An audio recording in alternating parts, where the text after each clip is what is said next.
Morning student, let us discuss class 7 chapter 3 fibre to fabrics रेशू या तंतु से कपड़ा।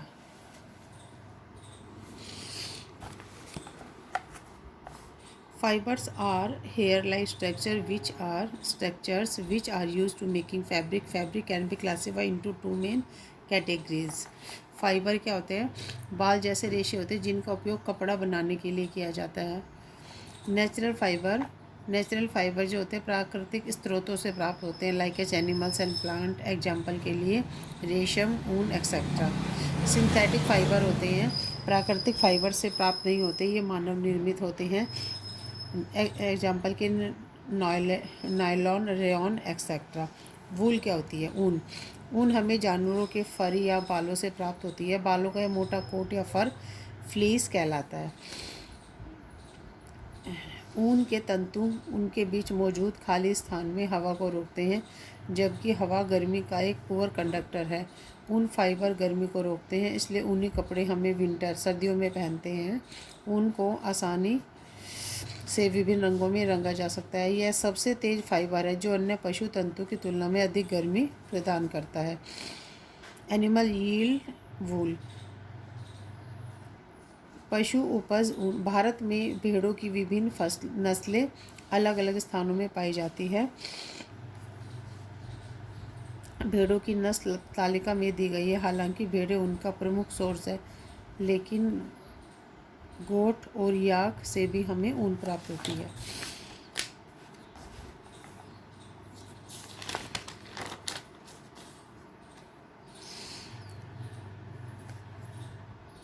अंगोरा ऊन जम्मू के पहाड़ी क्षेत्रों में पाए जाने वाले अंगोरा बकरियों से प्राप्त होता है। भेड़ों का पालन और प्रजनन। हमारे देश के विभिन्न क्षेत्रों में भेड़ें पाली जाती है, जिसमें शामिल है Jammu and Kashmir, Himachal Pradesh, Uttarakhand, Arunachal Pradesh, Sikkim and the plains of Haryana, Punjab, Gujarat and Rajasthan. Sheep are kept in clean. भेड़ों को साफ और हवादार जगह पर रखा जाता है। प्रोसेसिंग फाइबर इनटू वूल। ऊन में फाइबर प्रसंस्करण, शेयरिंग। इस प्रक्रिया को जिसमें ऊन त्वचा की एक पतली परत के साथ है, इसे पशु के शरीर से अलग किया जाता है। दुनिया के कई हिस्सों में साल में एक बार भेड़ पाली जाती है। यह बसंत की शुरुआत में या उससे पहले किया जाता है। यह जानवर को उसके गर्म आवरण से मुक्त करता है। मशीनों की मदद से बाल काटना होता है, इससे भेड़ों को कोई नुकसान नहीं होता। त्वचा की परत मृत कोशिकाओं से बनी होती है। स्कोरिंग। कटे हुए बालों की अशुद्धियों को हटाने के लिए डिटर्जेंट में ऊन को अच्छी तरह धोया जाता है। इस प्रक्रिया को स्कोरिंग कहते हैं। आजकल यह मशीनों द्वारा भी होता है।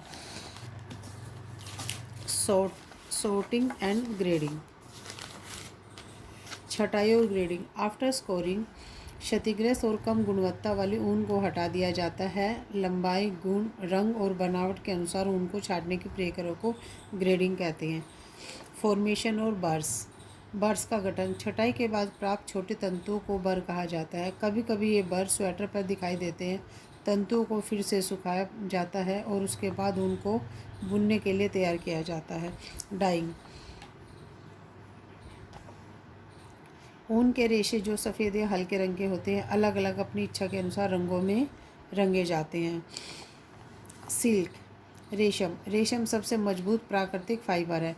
रेशम का इतिहास लगभग 4000 साल पुराना है। चीनी नागरिक ने पहली बार हिमालयन रेशम कीट की खोज की थी। सिल्क बनाने की तकनीक भारत में 1700 साल पहले आई थी। सिल्क एक नर्म फाइबर है और वजन में हल्का तथा मजबूत है। Life cycle of silk moth से रेशम फाइबर प्राप्त करने की प्रक्रिया को सेरीकल्चर कहते हैं। भारत में दुनिया रेशम का दूसरा बड़ा उत्पादक है। बॉम्बेक्स मोरी के कोकून से सिल्क प्राप्त किया जाता है। जीवन चक्र रेशम के कीट का। रेशम कीट के पास एक जटिल जीवन चक्र है। मादा रेशम कीट लगभग 400 अंडे देती है। रेशम कीट का लार्वा जिसे कैटरपिलर कहा जाता है।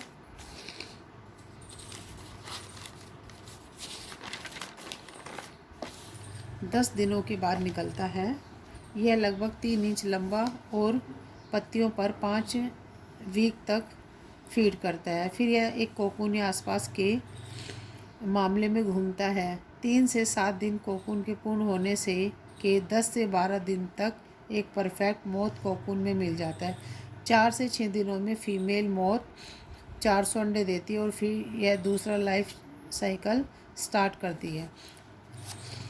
सिल्क प्रोडक्शन, रेशम उत्पादन। रेशम उत्पादन के लिए रेशम के कीड़े का प्रजनन और प्रबंधक सेरिकल्चर कहलाता है। इसके उत्पादन के प्रमुख चरण हैं। रेशम के कीट के अंडों को तब तक फेंटा जाता है तब तक वे लार्वा में नहीं आते।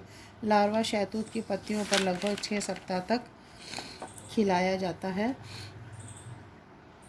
इस पीरियड के दौरान रेशम कीट लगातार खाता रहता है और बढ़ता रहता है। रेशम के रेशों को फिर रेशम के धागे में पिरोया जाता है। कपड़ा बनने के लिए यह विभिन्न रंगों में रंगा जाता है। थैंक यू बच्चों।